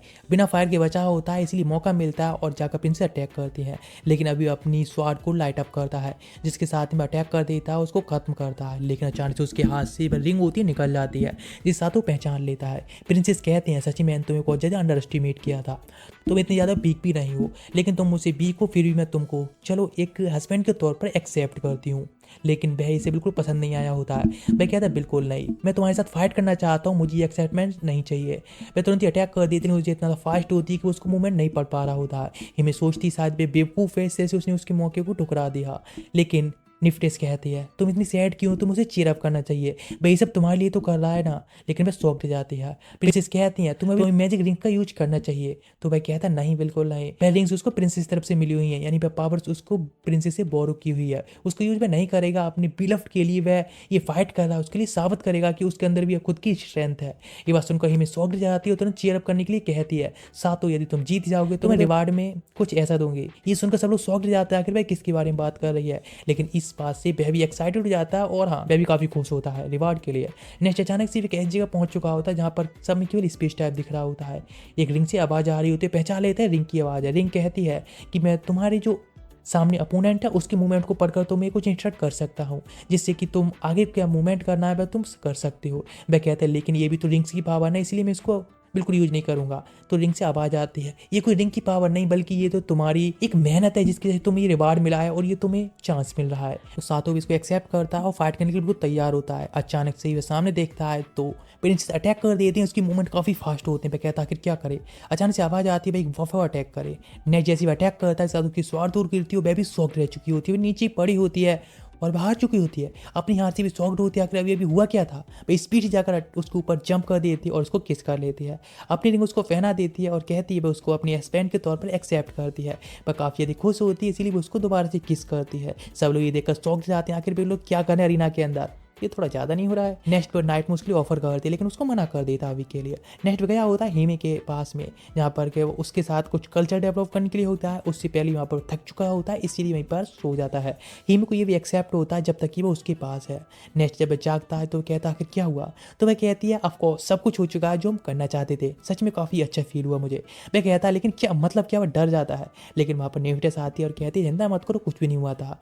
इसीलिए अब नेक्स्ट उसकी बारी है आज रात के लिए। अचानक से पीछे से आती है प्रिंसेस गार्नेट और कहती है अब मेरी भी बारी होगी नेक्स्ट। तभी गार्नेट होती है सभी लोग के लिए एक फेस्टिवल रखती है या फिर एक पार्टी रखती है, सब लोग एंजॉय करने लगते हैं। जहाँ पर कि वह सातों से कहती है मैं सच में काफ़ी अधिक खुश हूँ, तुमने हार नहीं मानी और कवर की तरह सरेंडर नहीं किया, बल्कि तुम फाइट करते रहे और आखिरकार मुझे हराने के बाद ही तुमने मुझको जीता है। तो काफ़ी खुश है। नेक्स्ट वहाँ पर हिमी जेलस होने के बाद ड्रिंक कर लेती है और इन पर कोलैप्स हो चुकी होती है ड्रंक होकर। साथ उसको उसके रूम में लेकर आ चुका होता है और उसे पूछते हैं क्या वह ठीक है। वह कहती है हाँ बिल्कुल, लेकिन वह सच में उसके बारे में दोबारा सोचना चाहता है करने के बारे में। लेकिन वह कहता नहीं, ये वर्ल्ड उसके लिए काफ़ी अलग लग रहा है और ये वर्ल्ड उसको काफ़ी अच्छा फील नहीं होता, इसलिए किसी भी कल्चर प्लेट के लिए वह अपने वर्ल्ड में वापस जाने का वेट करना चाहता है, वहीं पर सब कुछ करना चाहता है। वह कहते ठीक है लेकिन फिर भी मैं तुम्हारे लिए रिवार्ड देना चाहती हूँ, तुम कुछ भी मांग सकते हो मुझसे जो तुम करना चाहती हो। वह कहता है ठीक है। वह उस मेलन साथ में खेलना चाहता है। वह कहता ठीक, उसको एक्सेप्ट करती है। नेक्स्ट भी इस तरह से एंजॉय कर रहा होता है अपने टाइम के लिए। अचानक से वहाँ निफ्टेस और ग्रेनाइट दोनों लोग भी वहाँ पर होते हैं और दोनों का देख रही होती हैं और वह कहती हैं कि सच में दोनों ये देखकर शॉक्ड जाते हैं। और जहाँ पर कि ग्रेनाइट कहती है सच में तुम लोग बहुत ज़्यादा स्लो हो, इसलिए सब मुझे करने दो। लेकिन उससे पहले दोनों गर्ल्स कहती हैं ठीक नहीं है ना। वो कहते हैं हाँ, दोनों हिट करके उसे बेहोश कर देते हैं, जिसके साथ वो प्योरिटी है वह सेफ रहे। नेट दिखाते हैं सभी लोग आ गए होते हैं वाटर किंगडम के अंदर, जहाँ पर कि वह ड्रैगन रिंग को रिट्रीव कर सके, जहाँ पर जो किंगडम की लिवलीनेस होती है, इतने प्यार से लोग रह रहे होते हैं, एकदम नॉर्मल जीवन होता है, इसलिए काफ़ी अधिक शॉक्ड होती हैं ऐसे एक किंगडम को भी देखकर। लेकिन अचानक से वह देखता है एक गर्ल उस तरफ भागती आ रही होती है। वह पूछती है क्या वह रिंग किंग है। वह कहता है हाँ बिल्कुल। तो वो उसको कुछ फ्लावर्स देती है और कहती है सच में काफ़ी बड़ी फैन है रिंग किंग की। वह भी यह सुनकर बहुत शॉक्ड जाता है और काफ़ी अधिक खुश होता है, लेकिन वो उससे कुछ भी कहे अचानक से स्पीड जाकर उसे किस कर लेती है। देखकर शॉक्ड जाता है, सब लोग शॉक्ड होते हैं। अचानक उसके हाथ में एक रिंग अपीयर होती है, सब लोग देखकर शॉक्ड जाते हैं, मतलब भाई एक और रिंग मिल चुकी होती है उसे। लेकिन वह बात कहती है मैंने तुम्हारे बारे में काफ़ी सारे रूमर्स पहले से ही सुने हैं, तुम काफ़ी यदि स्लो हो वुमेंस के लिए अप्रोच करने में, इसलिए अपने बारे में इंस्ट्रक्शन देती है। उसका नाम सैफियर है और उसने सबसे पहले जाकर अप्रोच कर ली। वह अभी शॉक्ड होता है क्या सच में ये सब इतने जल्दी हो गया। वह एल्बर्ट से पूछता है क्या ये माना जाएगा। तो क्या था ऑफ कोर्स ये एक मैरिज है, पूरी तरह से एक्सेप्टेड है, ये काफ़ी अच्छा भी है। लेकिन वह कहता है तुम्हारी जो वाइफ है उनके साथ में एंजॉय करो, कुछ भी करो, मैं मैरिज हो चुकी हूँ, लेकिन अब मैं यहीं पर अपनी जा रही हूँ यहाँ से। लेकिन वह कहती है नेक्स्ट वैसे तुम मेरे हस्बैंड हो, इसीलिए अब इस किंगडम की तुम राजा हो, इसीलिए इस राजा के तौर पर, एक किंग के तौर पर तुम्हें इस किंगडम को भी देखना होगा, प्रोटेक्ट करना होगा। वह वहाँ से जाने लगती है तो पूछता क्या यहाँ पर कोई दिक्कत है क्या? तो वह कहती नहीं नहीं ऐसा कुछ भी नहीं है, और हक करके कहती है नहीं ऐसा कुछ नहीं, चिंता मत करो, तुम बस मेरे साथ में आओ किंगडम में। लेकिन तभी अचानक से एक बंदा आता है जो काफ़ी सारे सोल्जर के साथ में आया होता है। वह कहता है प्रिंसेस आपको अभी की अभी पहले से वापस चलना चाहिए। लेकिन वह कहते नहीं, अभी अभी उसने मैरिज कर लिया रिंग किंग के साथ में, इसीलिए वह उसका हस्बैंड है, उसके साथ में ही अभी होने वाली है, जाने वाली है। नेक्स्ट वह कहता है ठीक है तो तुम सभी लोगों को भी साथ में पहले जाना होगा। वह भी कहता ठीक। नेक्स्ट जब जा रहा होता है तो कहते ये क्या, ये तो मार्सी का नेशन है ना, ये बात पर सैफी बताती है। हाँ बिल्कुल, वह रेजरस एम्पायर ही है, और जो कि ह्यूमैनिटी का एक लार्जेस्ट एम्पायर है, जो कि आसपास के जो भी नेशंस हैं, किंगडम्स, उन सभी के साथ में टाई अप करके और भी ज्यादा ग्रो होता जा रहा है। तो वह कहते मतलब वह बंदा बताते हाँ वह बंदा मार्सी का बिग ब्रदर था, सोल्यूटर। ये बात पर ओल्ड मैन एल्वस्टर बताते हैं हाँ बिल्कुल, आसपास के जो भी किंगडम है उनको साथ में अभी जो काम दिया गया है सोल्यूटर को किया है, उन सब पर कंट्रोल करने के बाद उन पर रूल करने के बारे में, जो कि एम्पर का ही ऑर्डर है। वह कहता मतलब तो क्या जो रेजरस एम्पायर है वह एक एविल एम्पायर है? लेकिन सैफिर कहते नहीं ऐसा नहीं है, आसपास में जो भी किंगडम से छोटे बड़े उन सभी के ऊपर जाता है मॉन्स्टर डीमंस, उनका अटैक होता रहता है। इसीलिए इस बात पर ग्रेनेटर भी कहते हैं हाँ बिल्कुल, बिकॉज रेजरस एम्पायर है उसकी ही ड्यूटी है जिससे कि आसपास के सभी किंगडम्स को प्रोटेक्ट करने की। इस बात पर सातो कहता है तुम्हारी नॉलेज तो काफी अच्छी है ग्रेनेटर। इस बात पर सैफिर कहती है सच में एक लोली एनिमल के अलावा और कुछ नहीं, इस तरह से वो अपने आप को बाई दिखा रही है। वह गुस्से में आ जाती है तो हिमें उसको रोकने लगती है। नेक्स्ट वे लोग पहुंच चुकी थी पैलेस के लिए, जहाँ पर कि वह कहते हैं मुझे लगता है यहाँ पर एक मॉन्स्टर है। वे कहते हैं आखिर कैसे? उन्हें प्रेजेंस महसूस होती है, अचानक से मॉन्स्टर निकल के आता है, अटैक कर देता है डायरेक्टली सातो के ऊपर। लेकिन सातो अपनी फायर रिंग का यूज करता है एक बस्ट के साथ में, जिसके साथ में अपनी रिंग की पावर यूज करता है लाइट, और जिससे वह जाकर डायरेक्टली उसके 2 टुकड़े कर देता है। मॉन्स्टर खत्म हो चुका होता है। ये बात देखकर सैफिर काफी शॉक्ड होती है, आखिर ये क्या, जो रिंग किंग की और रिंग्स की पावर है इतनी ज्यादा है। इस बात पर सोल्टर भी सोचता है सच में ये तो एक फेरी टेल्स की एक कहानी थी ना बस। नेक्स्ट लोग पहुंच चुके होते हैं किंग के सामने, जहाँ पर कि सैफिर होती है अपने फादर को बताती है कि उसने मैरिज कर ली है रिंग किंग के साथ में, और अपनी जो रिंग है वह भी दे दी है रिंग किंग के लिए, इसलिए आपको उसको एक्सेप्ट करना होगा मेरे हस्बैंड के तौर पर भी। इस बात पर कुछ नहीं कह रहा होता, सोल्टर कहता है इस तरह से यूजलेस तरह मत बैठे रहो, कुछ तो कहो। वह कहता है क्या सच में? वे बहुत ज्यादा डरता रहा होता है, अजीब तरह का बिहेव कर रहा होता है। तुमने रिंग किंग को रिंग दे दी, आखिर अभी हमारे किंगडम का क्या होने वाला है? रिंग किंग की वजह से हमारे ऊपर एक बहुत बड़ा डिजास्टर आने वाला है, रिंग किंग को हमारे किंगडम के अंदर आना ही नहीं चाहिए था। वह बहुत बियर्डली कर रहा होता है, जो कि काफी अलग बेकार लग रही होती है। लेकिन तभी एक लेडी ऑरेकल उसको लेकर चली जाती है। उसे देखने के बाद सातो पूछता है कि अब उसकी मदर है, तो वो कहती नहीं, बस एक लेडी जो कि उसके साथ में फादर ने जब से रहना स्टार्ट किया है वह इस तरह से एक यूजलेस बन चुकी है। पहले वह एक बाइकिंग हुआ करते थे, लेकिन अभी नहीं, वह अभी काफी बदल चुकी है उस लेडी के साथ में रहने की वजह से। नेक्स्ट वो उसको साथ में लेकर जा रहा होता है, अचानक से उसकी जो बड़ी बहन होती है सफीरा वहां पर आ जाती है और कहती है रिंग प्रिंसेस की ड्यूटी वह मेरी थी। तो लेकिन वह कहती है ना करने के लिए, बिकॉज अभी उसने उसके फुलफिल कर दी, इसलिए उसको चिंता करने की जरूरत नहीं है। बताती है वह उसकी सिस्टर सफीरा है, एल्डर सिस्टर, और वह इंट्रोडक्शन देती है रिंग किंग के बारे में उसका हस्बैंड। वह कहती है सच में इस तरह का व्यक्ति तुम्हारा हस्बैंड होगी, एक अगली है कि कोई तुम्हें इससे हैंडसम गाय नहीं मिला शादी करने के लिए। लेकिन इस बात पर सामने आती है ग्रेनेटर और कहती है वह बेशक थोड़ा कमजोर हो सकता है, लुक्स में थोड़ा वीक, लेकिन उसने मुझे हराने के बाद मैरिज की है, तो वह स्ट्रॉन्ग तो काफी ज्यादा ही है। बाकी जो कमी होती है वैसे नेफ्टेस पूरी कर देती है। और वह कहती है हाँ वैसे बात की जाए उसके लुक्स के बारे में तो इतना अच्छा नहीं है, लेकिन फिर भी अब क्या ही कह सकती है, वह काफी अच्छा बंदा है। लेकिन सफीरा कहती है तुम्हें चिंता करने की जरूरत नहीं है रिंग किंग के लुक्स के बारे में या फिर उसके और बारे में, बिकॉज अभी तुम्हें उससे मैरिज करने की जरूरत नहीं है, मैं मैरिज कर चुकी हूँ। अचानक से मार्च सामने तरफ आता है और कहता है हे सफीरा, मैं तुम्हारी बात को भूला नहीं हूँ, और मैंने जो तुमसे वादा किया है मैं उसे पूरा करने के लिए वापस आ चुका हूँ, इसीलिए प्लीज। लेकिन वह कहती मैं तुम्हारी आवाज भी नहीं सुनना चाहती, इसलिए तुम यहाँ से चढ़ जाओ, मुझे कोई बात नहीं करनी है। मैं शौक रह जाता है। लेकिन सैफिर कहती है हे तुम सच में एक यूजलेस हो, एक लूजर के अलावा और कुछ नहीं हो, इस तरह से तुम यहाँ पर अभी भी खड़े हो। वह तुरंत वहाँ से भागते हुए चला जाता है। सफीर आगे पीछे साथ पूछता है क्या इसी वजह से मार्च यहाँ पर आने के लिए इतना एक्साइटेड हो रहा था और जल्दबाजी कर रहा था? कहती है हाँ ये काफ़ी पुरानी बातें हैं, बिकॉज वे दोनों पहले लवर्स रह चुके हैं। वे बताना स्टार्ट करती है पास्ट की स्टोरीज के बारे में, जहाँ पर कि हेजर्स एम्पायर था जो कि सेटिस्फाइड नहीं था ह्यूमन टेरिटरी को ही कब्जा करने के बाद। वह इस तरह से बाटर किंगडम पर अटैक करता है, लेकिन बाटर जो क्लैन था वह काफ़ी ज़्यादा स्ट्रॉन्गेस्ट है, उसको नहीं हरा पाया, इसलिए उसने एक अपने प्रिंस को भेज दिया जिससे कि यहाँ पर वे एक फ्रेंडली कॉन्ट्रैक्ट बनाकर रख सकें। लेकिन असलियत में उसने उसको स्पाई के तौर पर भेजा था। लेकिन यहाँ की प्रिंसेस थी उसके सफीरा के साथ में उसके रिलेशन काफ़ी अच्छे हो गए और वो उससे प्यार करने लगा, और अपने एक स्पाई के तौर पर उसने अपनी जो ड्यूटी थी एम्पायर के लिए पूरी नहीं की, इसीलिए एम्परर ने उसको वापस बुला लिया। लेकिन कुछ मंथ बाद एक मैसेज आया जिसमें कि मार्च ने लिखा था कि वह रिंग किंग बनने जा रहा है एम्पर के ऑर्डर पर, जिसके बाद वो उसके पास आकर मैरिज कर सकता है उससे। इस बात से वह खुश होती है। लेकिन नेक्स्ट बताया था प्रेजेंट में, जहाँ पर कि जब रिंग किंग की बारी आई थी, जहाँ पर अचानक से कोई दूसरे वर्ल्ड से एक बंदा आया जो कि रिंग किंग बन गया, जो कि यूजलेस था और कुछ भी नहीं, इसीलिए पुटे से टूट गई। इधर दिखाया था मार से जो आया होता है सेफिरा के पास से माफी मांगता और कहता अपने वादे को पूरे करने आया, लेकिन वह कहती तुमने वादा पूरा क्यों नहीं किया और तुम रिंग किंग क्यों नहीं बनी। तो वह कहता शायद मुझे लग रहा था कि मैं वर्दी नहीं उस चीज़ के लिए, लेकिन वह काफ़ी फ्रस्ट्रेट होती है और कहती ठीक है मुझे अपना चेहरा दोबारा मत दिखाना, मैं तुमसे बात भी नहीं करना चाहती हूँ। वही कॉल ऐप्स हो चुका होता है बेचारा। नेट इधर दिखाया था सेफिर, वह बताने लगती है ओरेकल के बारे में, जो कि एक दिन हमारे किंगडम के अंदर आई और जहाँ पर कि बताने लगी किस तरह से मॉन्स्टर से अटैक हमारे ऊपर होने वाले हैं किंगडम के ऊपर। इसीलिए उसको फादर थे यानी किंग उन्होंने अपने साथ में रख लिया, उसको एक शैडो के तौर पर अपने साथ में रखा है, जो कि जब भी बताती है उस तरह से अटैक्स भी हो रहे होते हैं। साथों कहता है तो क्या लगता है जो भी अटैक्स होते हैं उनके पीछे उसका भी हाथ हो सकता है। तो कहती हाँ मुझे भी इस पर शक है, लेकिन मैं उसको रेड हैंडेड पकड़ना चाहता हूँ उसके क्राइम्स के साथ में। इधर दिखाया था ओरेकल जो कि कुछ असैसिन को बुलाती है और कहती है कि जाकर रिंग किंग को खत्म कर दे, उसके सभी रिंग्स को रिट्रीव करे। नेक्स्ट असैसिन्स होते हैं पहुंच जाते हैं सातों के रूम में, जहाँ पर वह देखता है कि ये एक असली लाइफ को एंजॉय कर रहा होता है जिसका सबका ड्रीम होता है। लेकिन वे देखकर शॉक जाते हैं कैटगल कहाँ है। पीछे से आ जाती है ग्रेनेटर और वह कहती तुम लोग सच में यूजलेस हो, उनको ढेर कर देती है और देखकर शॉक जाती है ये लोग तो ह्यूमन से ना कि कोई और स्पीसीज। लेकिन वह कहती है आखिर ह्यूमन को किस पर अटैक क्यों कर रहे हैं, तुम लोग असैसिन के तौर पर भी एक धब्बा और कुछ नहीं। नेक्स्ट एक बंदा एक स्मोक ग्रेनेड छोड़ देता है जिससे कि वहाँ स्मोक होती है और वहाँ से वह एस्केप कर चुके होते हैं। लेकिन मैं सोच रही थी आखिर ये सब कौन कर सकता है। नेक्स्ट डे जब सब लोग वहाँ से जा रहे होते हैं एक साथ में मिलकर, तो एक बंदा एक एरो से अटैक कर देता है सातों के ऊपर, लेकिन एल्वास्टर उसको तुरंत ही रोक देता है अपने मैजिक से और उसको सेव कर लेता है। नेट दिखाते हुए लोग बीच के किनारे होते हैं, यहाँ पर सब लोग एंजॉय कर रहे होते हैं। यहाँ पर ग्रेनेटर आती है और उसके पास जाकर सीड्यूस करने की ट्राई कर रही होती है और उसके करीब जाना चाहती है, लेकिन ये सब ही में दूर से देख रही होती है, भड़कती उसके पास जाती है और कहती है वह उसकी फर्स्ट वाइफ है और इसीलिए उसका फर्स्ट हक बनता है इस चीज़ के लिए कुछ भी करने के लिए।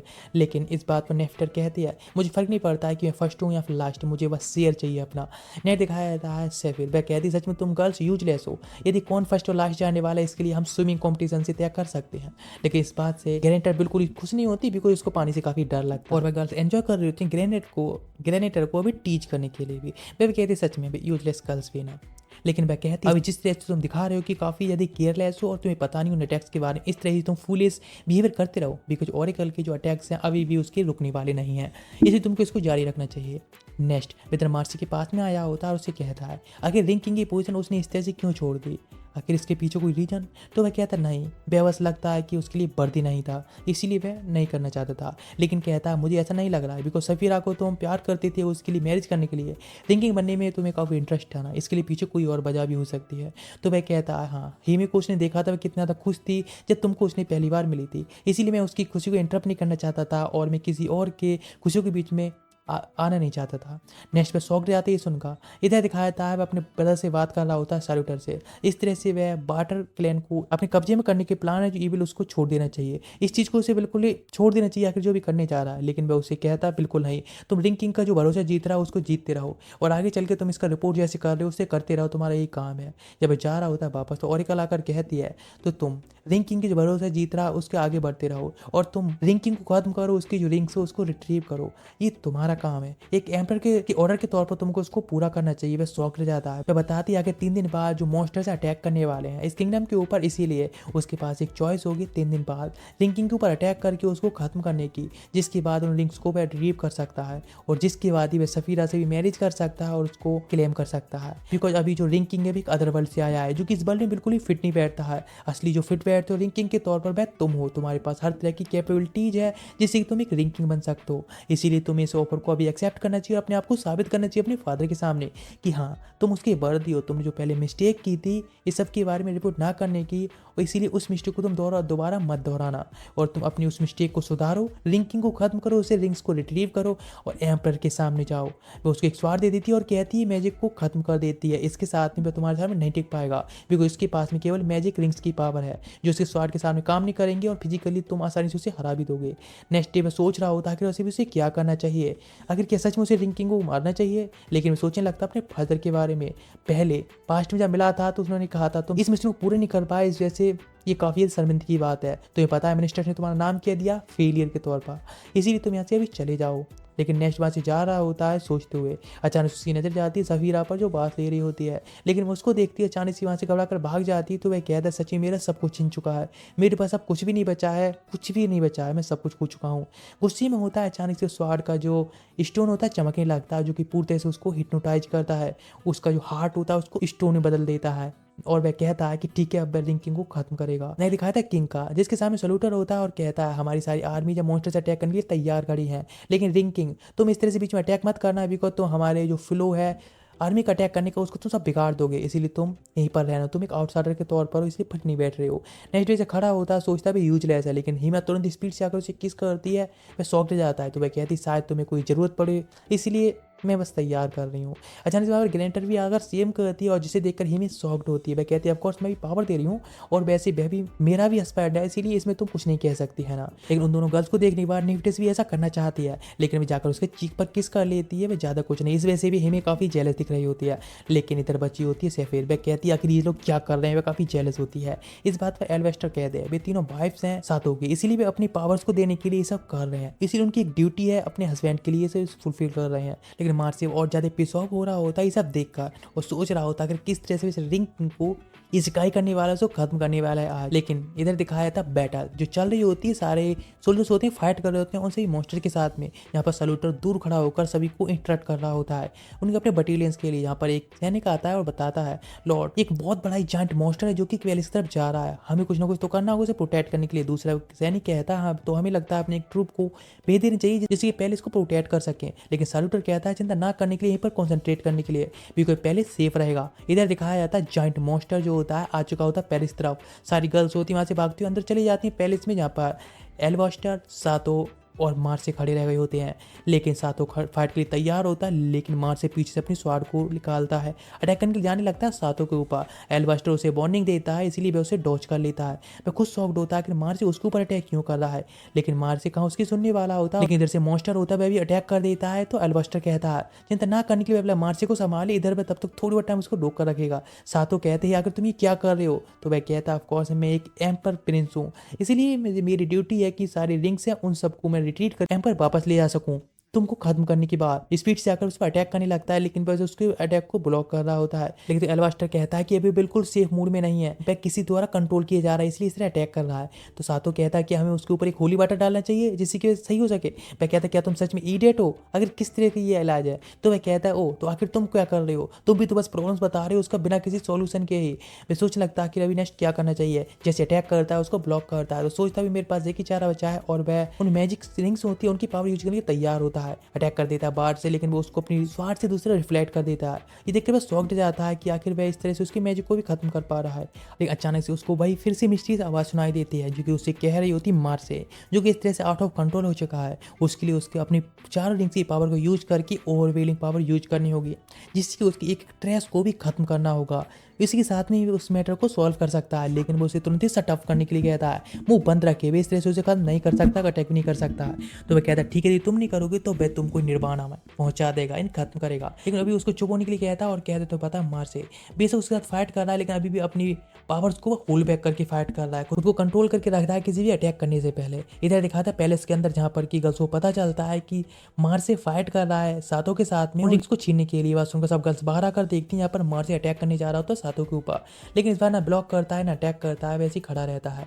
वह उसकी जाकर शोल्डर पर अटैक कर देता है। वह कहता है मार से मुझे पता है तुम होल्ड बैक कर रहे हो और मुझे पता है तुम इंटेंशनली मारना भी नहीं चाहते हो मुझे। वह शॉक रह जाता है और घुटनों पर आकर कहता है मुझे माफ करना, मैं सच में एक बहुत बड़ा कल्प्रिट हूँ, इस तरह से मैं तुमको अटैक नहीं ट्राई कर रहा था, मैं एक यूजलेस बंदा हूँ, प्लीज मुझे जान से मार दो। लेकिन वह कहता है कि नहीं ऐसा कुछ नहीं है, तुम मेरे एक अच्छे कंपेनियन हो, तुम्हारे जैसी मैं जीवित हूँ, वरना मैं अभी शायद मर चुका होता, इसलिए मैं कहता हूँ कि तुम मेरी पार्टी में आ जाओ। और वैसे भी एक रिंग किंग की पार्टी जो कि इस वर्ल्ड को बचाने जा रही है, उससे ज़्यादा अच्छी जगह तुम्हारे लिए क्या हो सकती है। वह भी शॉक्ड होता है इस बात को सुनने के बाद, लेकिन वह जो आवाज़ मिस्टीरियस दोबारा से आती है बताती है उसके स्वाड में जो स्टोन है उसको डिस्ट्रॉय कर दो, भाई उसको कंट्रोल कर रहा है। वह सेम करता है जिस वजह से ओरिका गुस्से में आ जाती है और वह एक मॉन्स्टर को समन करती है, किडनैप करने जा रही होती है, लेकिन उससे पहले ग्रेनेटर आकर उसको कट कर देती है टेंटिकल को। लेकिन वह फिर से सैफिर को पकड़ ही लेती है और कहती है मासी से आकर तुम क्या चाहती हो, वो रिंग्स को चाहते हो या फिर सैफिर के लिए। वह शॉक्ड जाता है कि क्या करना चाहिए और तुरंत ही सैफिर के लिए प्रपोज करने लगता है कि वो उससे प्यार करता है। इस चीज़ से तो ओरेकल भी और गुस्से में आ जाती है और कहती है कि ये जो यंग गाय है कर के रहे यहाँ पर। लेकिन ओरेकल के डिस्ट्रैक्ट होने की वजह से सातों को एक मौका मिल चुका होता है और इसलिए स्पीड से जाकर अटैक कर देता है उस टेंटिकल के ऊपर, जिस टेंटिकल में उसने सेफिरा को पकड़ रखा होता है। लेकिन जिस वजह से नीचे आकर गिरती है तो मार्सी उसको पकड़ लेता है और भी ज़्यादा वह गुस्से में आ जाती है और फ्रस्ट्रेट होकर उस मॉन्स्टर को और भी ज़्यादा पावरफुल बना देती है और खतरनाक बना देती है, जिसके साथ ही में अटैक के लिए आगे बढ़ती है। लेकिन तभी सेफिर आती है और आकर डायरेक्ट एक किस करती है साथों के लिए और वह उसके साथ अपने हैंड को पकड़ती है और वह खुद ही ट्रांसफॉर्म होने लगती है अपनी बैटर पावर से एक ड्रैगन के अंदर, और जिसके साथ में वो उस मॉन्स्टर को एक ही बाइट के साथ खत्म कर देती है। सब शॉक्ड हो जाती है सब देखकर। लेकिन अभी ओरेकल अभी हार चुकी होती है, इसीलिए वहाँ से तुरंत डिसअपियर हो जाती है, हार कर भाग जाती है।